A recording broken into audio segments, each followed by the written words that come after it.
the story of Ruthie Mae McCoy.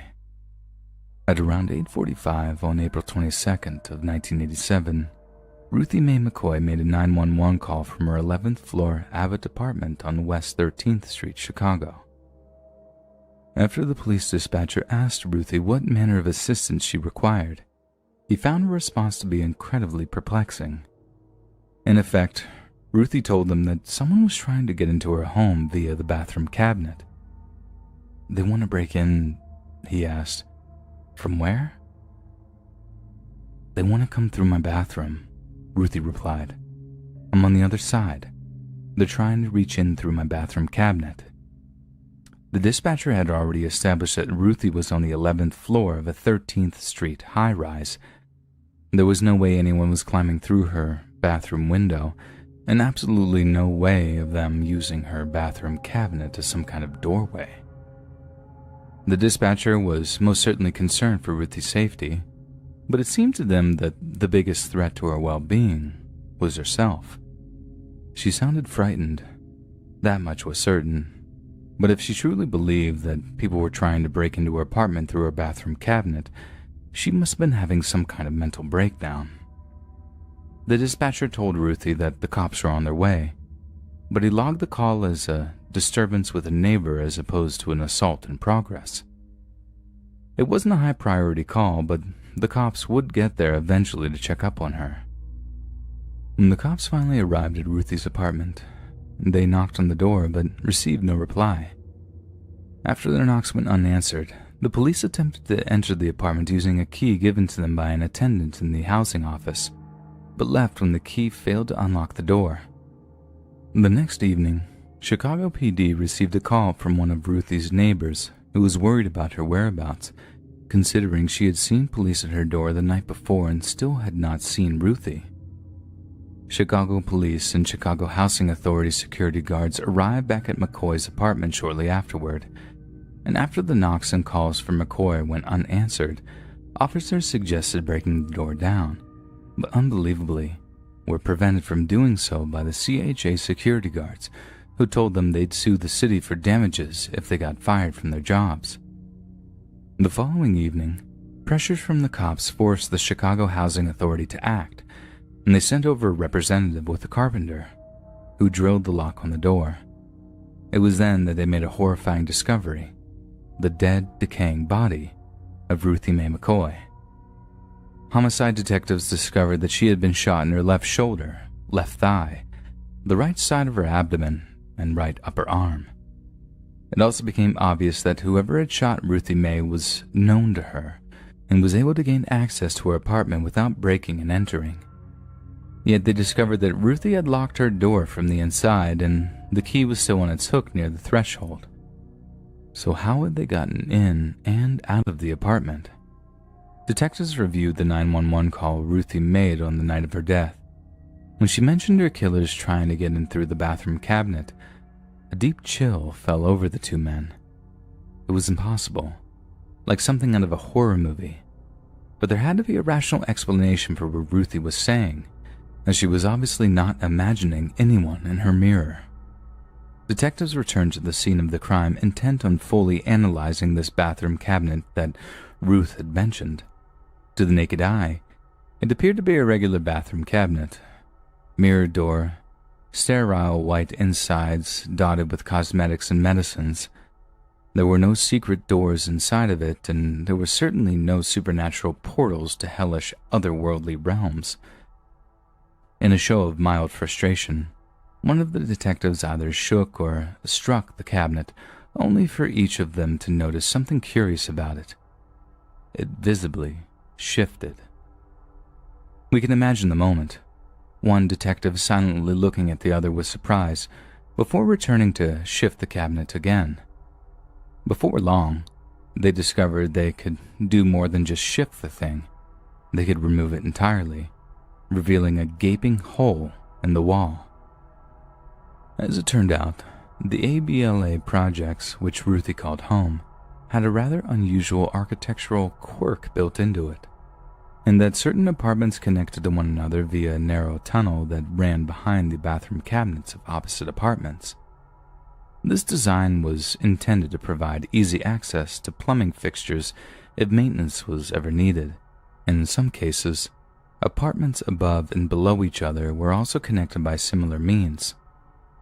Granted, this made tradesmen's lives much easier, but also provided easier access for burglars and also nefarious types, as the bathroom medicine cabinets were easily removable from each end. A person could simply remove the cabinet from the wall of the apartment they were in, crawl through the narrow passage known as a pipe chase, and push in the cabinet of the unit they were trying to access. Break-ins via this method have been going on in the ABLA projects for quite a while by the time of Ruthie's murder, to the extent where residents would put furniture in front of their bathroom doors or tie them with rope before going to bed. It was obviously a huge problem, but one that was completely overlooked in the construction of the housing projects. Until the Chicago Housing Authority could find the money to fix it, residents were told to simply make do.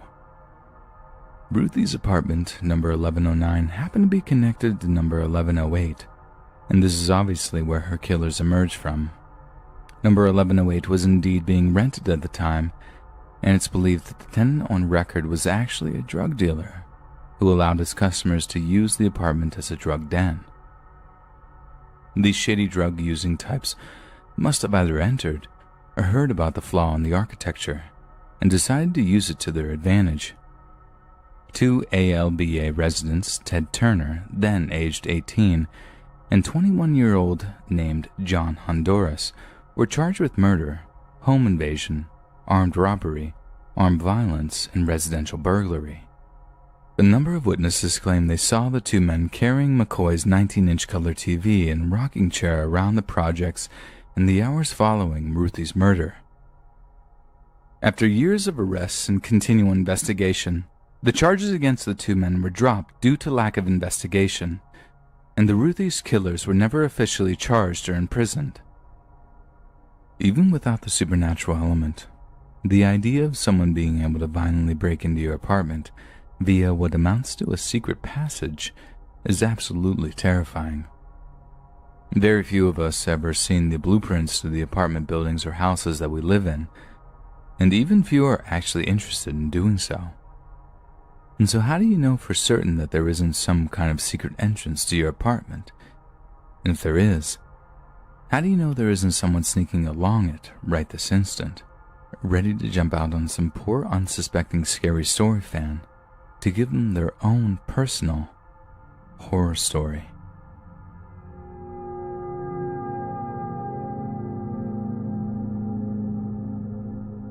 The man born as Frank Rushan would eventually go by Andre Rand during his adult life, but the name on his driver's license has become somewhat irrelevant, as his terrifying exploits would be attached to a deceptively playful nickname.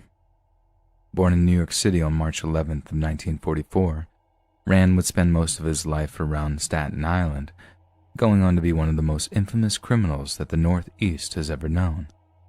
And although Rand definitively wasn't the most prolific serial killer, it's more the nature of his crimes that made him so universally reviled. You see, Andre Rand's prey of choice was children. Thankfully, Andre Rand is currently serving several consecutive 25 years to life sentences, but the convicted kidnapper and suspected child serial killer managed to wreak enough havoc and inflict enough pain in his time that his capture and imprisonment provides very little solace. Yet bizarrely, the man's morbidly fascinating tale began as a real-world campfire story. In days gone by, young people all over the borough of Staten Island would scare the living daylights out of each other with descriptions of the monstrous figure known only as Cropsey, supposedly a sort of boogeyman figure with a razor-sharp steel hook for a hand. Cropsey would apparently drag innocent children from their homes in the middle of the night before carrying them to an abandoned hospital. There, depending on who was telling the story, you would be tortured, killed, eaten, or any combination of the three. Although creepy campfire and urban legends are a standard, a thrilling part of most everyone's early childhood, for the children of Staten Island, These ominous little tales soon became disquietingly real.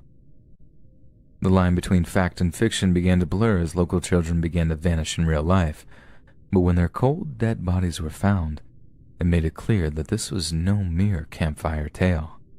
Could it be that Cropsey was real? During the 1960s, Andre Rand was employed as a custodian at the Willowbrook State School. Funded by state government, the Willowbrook was a charitable center that provided aid for children with disabilities. On the surface, all of the Willowbrook's practices were good and proper, but upon closer inspection, state officials began to unravel a web of questionable conditions and unethical medical practices. On the advice of the inspectors, the Willowbrook was immediately closed and Andre Rand was forced to find alternative employment. Rand had a clean slate.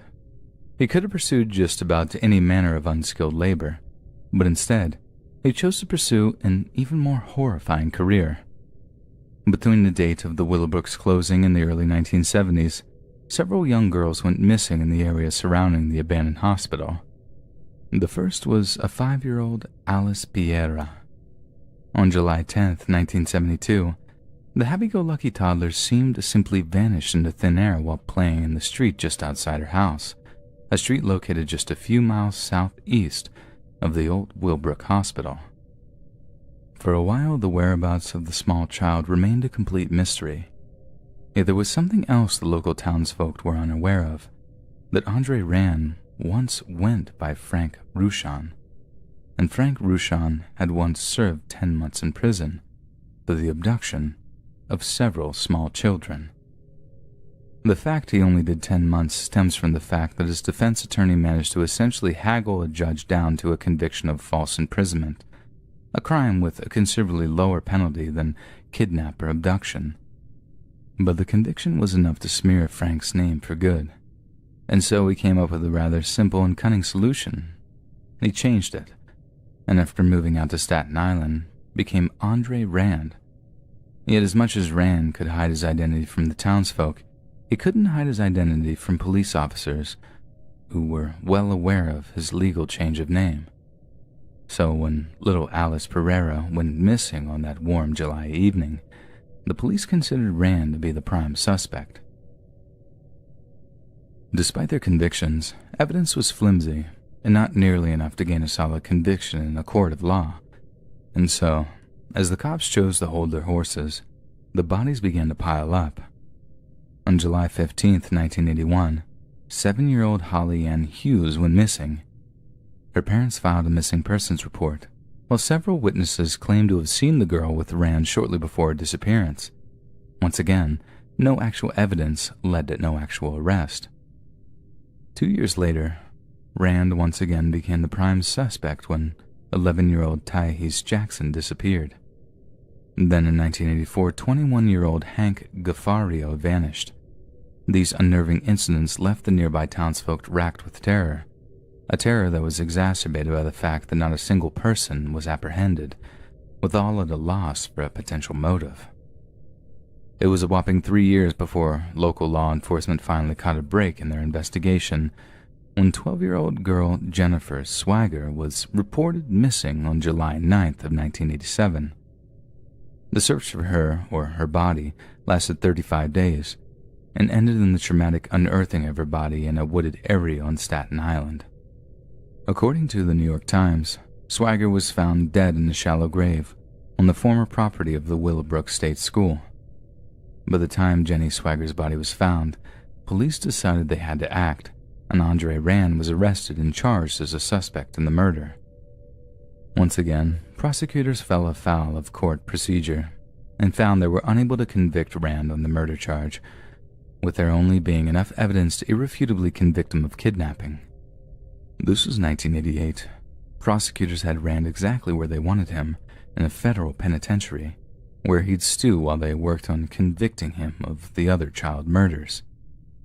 Although there wasn't enough evidence at the time, Rand was found guilty of Holly Ann Hughes' kidnapping in 2004, over 2 decades after she originally went missing.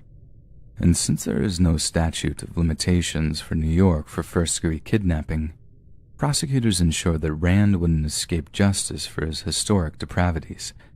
He was given an additional 25 years to life sentence on top of the one he was already serving. All in all, the Staten Island boogeyman sits behind bars to this day for the kidnappings of Holly Ann Hughes and Jennifer Swagger, and won't be eligible for parole until 2037, provided he lives that long. He'll be 93 years old on the day he walks free. Andre Rand's disturbing life and legacy were dissected in the 2019 documentary movie Cropsey.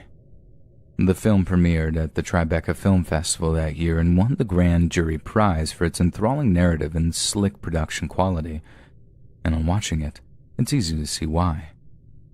The essential premise of the movie was to explore whether or the Staten Island urban legend of Cropsey was actually tied into Rand's murderous career, whether one had fed into the other until fact and fiction had become indistinguishable. Yet as the movie came to show, for some of the people who experienced those years on Staten Island, as well as those involved in searching for the missing kids, the term boogeyman didn't even broach Rand's despicable psychopathy. Donna Coutinho, president of the charity Friends of the Jennifer for Missing Children, calls Rand the Hannibal Lecter of Staten Island. Donna and her fellow volunteers have the unenviable task of searching all over Willowbrook's 385 acres twice a year in search of any undiscovered remains. He terrified a whole community, and he still haunts us, Donna was quoted as saying.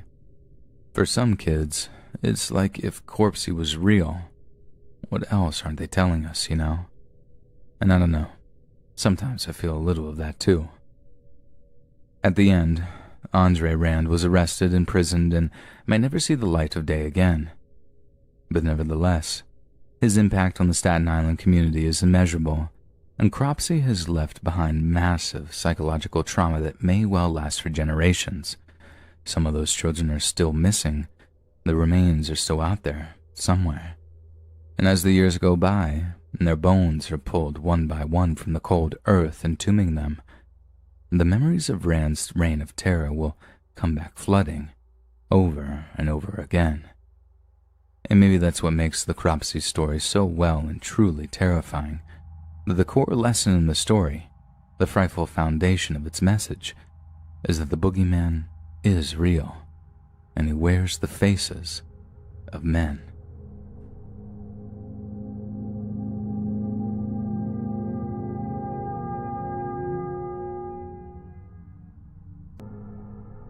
Perhaps you've heard of the urban legend sometimes known as the dead body under the bed. The legend tells of a vacationing couple that checks into a seedy roadside motel only to discover a foul smell in their room. Come night, they find the smell to be so odorous that they're unable to sleep and decide to call a member of staff to complain. This staff member then discovers that the smell is in fact coming from the bed, and looks under the frame to find the couple had been sleeping on top of the rotting body of a young girl that had been stuffed into the box. It's definitely one of the lesser-known urban legends, but it's one made all the more terrifying by the fact that it's actually a true story. Not only that, but there have been multiple occurrences of people sleeping in rooms where dead bodies have been concealed, and two of those unfortunate souls were James and Rhonda Sargent. The couple had been on the road for hours before they checked into room 222 of the Budget Lodge Inn on Brooks Road in Memphis, Tennessee. That evening, the couple said they complained to the motel staff that the room was stanky and foul. They burned some incense they picked up from a nearby hippie hole, but it seemed like nothing could cover the revolting odor. Though it seemed that someone had apparently tried before, because the sergeants noticed there were fabric softener sheets stuffed into ceiling tiles and nooks, and the smell was strongest whenever anyone sat on the bed. It was perhaps the worst night's sleep of their entire lives, and in the morning, the couple left the motel, determined to never darken its doors again. Sometime later, the smell had attracted some negative attention that the motel owners finally decided to call the police. More than one guest had commented that It smells like a dead body in there, in room 222, and they weren't wrong. Homicide detectives instantly recognized the smell as belonging to a corpse, and after turning the room upside down, located the moldering cadaver of 28-year-old mother of 4, Sony Millbrook. Throughout the course of the police investigation that followed, it was discovered that Sony had checked into the Budget Inn sometime in January of 2010. She was staying with her boyfriend and father of 4 of her children, Lakeith Moody, and the room was in his name. Millbrook had been there for a couple of weeks when one day in late January, she did not pick up her kids from daycare. Her sister, Linda James, reported her missing. Police believe she died the day she vanished, but were told by motel workers that they had bagged up Millbrook's personal belongings and cleaned the room. The workers said nothing appeared amiss and the room was rented out. If Sony had indeed been a victim of foul play, it certainly hadn't been the Budget Inn, or at least so it seemed. After Sony's body was found, Lakeith Moody was stopped while driving Millbrook's car and was arrested on federal charges of being a felon in possession of a gun. It took until his trial in 2014 for him to be convicted of murdering the mother of his child, and he was automatically given a life sentence in accordance with state law. I'm just a shock because I'm like, okay, I done laid on top of this lady's body, said Rhonda Sargent, who stayed in the room after Millbrook disappeared, before her body was found. This is somebody's daughter, someone's mom. Why didn't they investigate this fully? I think I would have searched all over, her husband James added. I think I would have known to look up under the bed. Yet he didn't, and neither did the police. It was already clear. Talk about ruining a crime scene, Memphis Police Director Larry Godwin said in March. It had also been rented several times with next to no complaints. It was like, well, we don't have any evidence here. The officers wanted to solve it, and so they went in a different direction. Whether or not there was misfortune, or simply incompetence on the part of investigating police, it's impossible to judge. But what things remain clear, that an alarming number of people have actually slept on beds under which a body had been concealed. So next time you're on the road, and you stop to spend the night at a roadside rest stop, make sure there's nothing masking any particular nasty smells. And as always check under the bed, as apparently you know really well when you'll be sleeping with an unexpected roommate.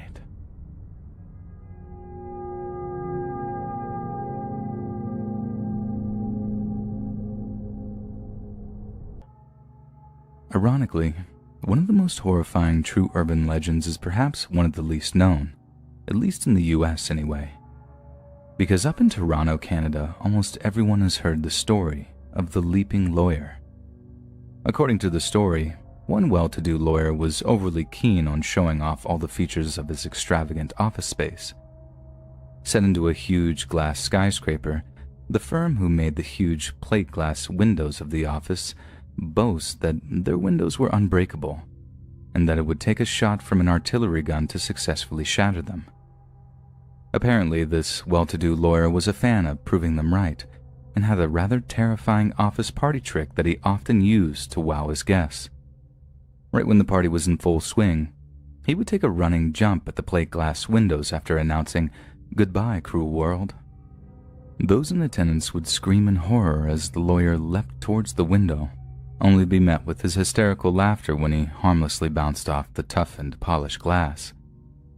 Over and over, the lawyer repeated his death-defying stunt, until one day, the unthinkable happened, and the unbreakable broke. The lawyer reeled up, ran at the glass, thrilled by the accompanying screams of the uninitiated. But as his large, speeding body came in contact with the glass, it shattered. Instead of turning around to laugh at those who had fallen for the prank, the lawyer was only met with the sound of his own screams as he plummeted 20 stories down to his death. It's an urban legend that has everything.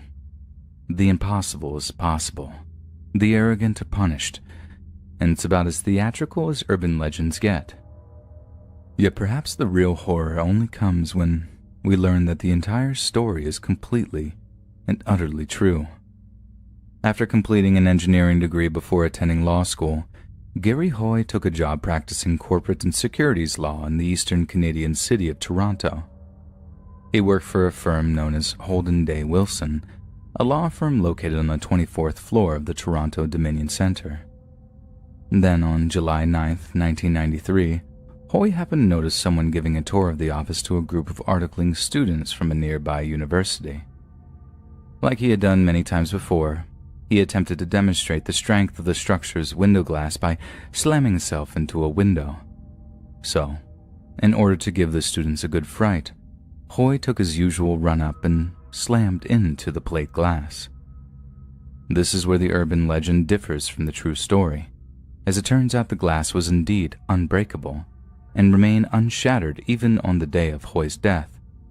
Instead, some rusty old screws, tired of Hoy's continual abuses, simply dislodged and allowed the window pane to slip out of place.